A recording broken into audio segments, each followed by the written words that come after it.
Galnet News, your galaxy in focus, 12th of January 3302. Our top story today.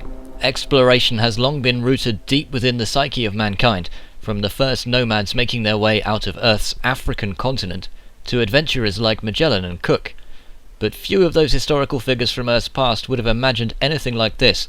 The Distant Worlds expedition is a collection of hundreds of pilots heading out together into deep space. Their aims are threefold: to travel to the far galactic rim, to name the worlds and interesting sights encountered along the way, and to continue along into either the Silentium or the Abyssal Plains regions, all for the benefit of the Galactic Mapping Project. One of the expedition's key members is famous explorer Commander Eramus, whose Distant Suns solo expedition was conducted over 5 weeks in December and January 1 year ago, aboard the DSS Beagle, culminating in arrival at the catchily named Seekia ZQL C240, which was redesignated as Beagle Point. Having proved such a massive excursion is not only possible but highly survivable, the Distant Worlds project now aims to involve many more pilots in an aim to cover roughly the same route, but in far greater detail. Galnet had the opportunity to catch up with expedition organizer Dr. Kai, and this interview is available at the end of today's report. A pilot stranded in incredible distance from civilized space has been rescued this week by the anarchic collective, the Fuel Rats.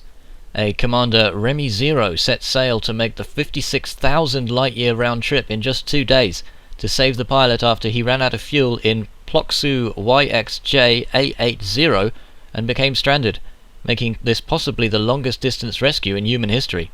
The stranded pilot chose to remain anonymous.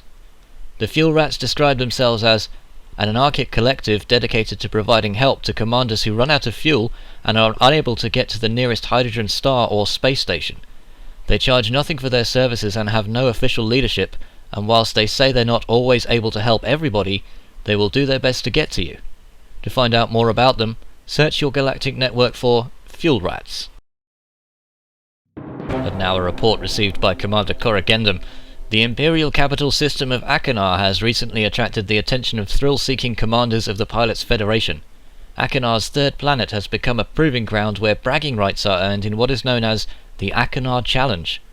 Proctor Ulrich von Braun, whose only concern until recently was the safety of Imperial Naval Academy students during high-G training, posted the following advisory.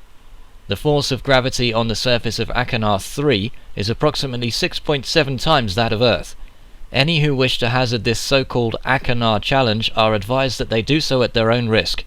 Pilots accustomed to landing on planets in the 3 to 4G range are much more likely to alight here safely.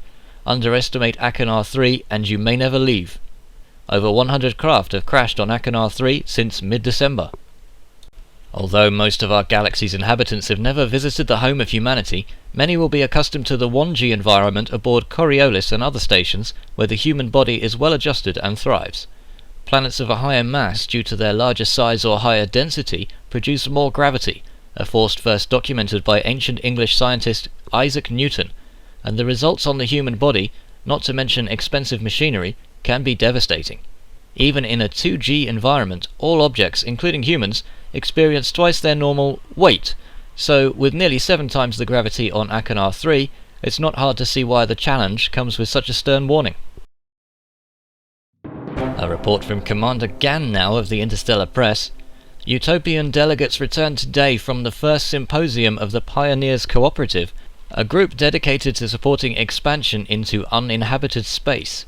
Also attending were representatives from Lorenz Legion, Communism Interstellar, the Blackbird Squadron, Ashling's Angels, the Cannon, the Independent Pilots Consortium, Emperor's Grace, the Mercs of Mikun, United German Commanders, EXO, the First Great Expedition, the Code, Adel's Armada, the Guardians of Harmony, Chimera, the Distant Worlds Admins, and the Hutton Orbital Truckers. In the words of one attending Utopian Explorer, to live is to grow, and mankind must push ever outwards. Humanity has come here today, unified, under a banner of progress, and Utopia is proud to add its support to this noble venture. Our commune in Takura demonstrated that expansion beyond the core systems is possible. and the success of Obsidian Orbital in Maya shows that mankind has a shared desire to expand the frontiers of human space and scientific understanding. I'm joined now by Dr. Kai, who has kindly taken the time to speak to Galnet about the forthcoming Distant Worlds project. Dr. Kai, what was it that inspired you to take on the organisation of such a bold adventure? Hi guys. Thanks for the interview. As for that question, I have to really think about it because I never actually was inspired to take on the organisation per se. We kind of got together, me and Aramis, we'd been speaking for a while, and we decided, he mentioned to me that he's going to be crossing the galaxy again and redoing the Distant Suns, and I said, oh, can I come? And he said, yeah, sure. And I was like, yay, really excited, I'm going to be hanging out with like a legend, Commander Aramis. But then we were like, well, why don't we just see if anyone else wants to come? Because, you know, it's going to be a massive trip. And before we knew it, hundreds of people were signing up, and I'd agreed already to just write some names down. But it got to the point where I'm writing like 100 names like every week, and going through about 150 PMs every other day. So yeah, taking on the organisation is something that just happened. And how do you think this expedition might benefit humanity as a whole? Well, I don't know. I'd never really thought of the question. I'm not one of these people that thinks that you can benefit humanity as a whole, especially now that it's been spread out so much. Humanity has got to get itself to grips and stop battling each other in space. So I guess creating a conflagration of explorers who are going out to go and have a massive adventure in space and look to see what's out there is, you know, it's in theory has the potential to benefit humanity if humanity can kind of learn from it. But generally speaking, don't think it's going to make one iota of difference. If we discover something amazing, we discover other life out there, then yes, that could really shake things up. But well, let's see what's going to happen. Speaking of humanity's problems, the three major powers of the Federation, the Empire, and the Alliance have had their differences. But do you represent one of these, or does the expedition separate itself politically? I do not represent one of these, neither does the expedition at all. Anyone can join from any faction, any sub-faction, any power. They don't have to have any particular political alignments to join this mission, and they need to keep their politics out or we're going to get rid of them. You know, not me, personally, I'm not a leader, there's no leaders of the group, but if things get political, people are just going to get rejected by the group because we really are only out there for the fun and the adventure and, you know, the science and the sake of knowledge for knowledge's sake. Politics has no room in that place as far as I'm concerned. Well, with over 500 participants, this mission truly is huge.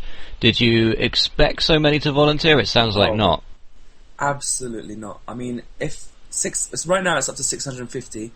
Possibly it's going to reach 700 by the time we leave. Maybe even 800. Like, I'm absolutely in awe about how many people have signed up. It's ridiculous. It's ridiculous. No, I did not expect it to get over 100, 150 at the very most. Even at the beginning, I thought it'd just be one or two. So. Excellent. So can you let us in on some of the more famous commanders that may be taking part in this mission? Yes, well, let's see. I don't want to step on anyone's toes because there's loads of famous people here. I'll just mention one or two that I consider to be the most famous in my little world.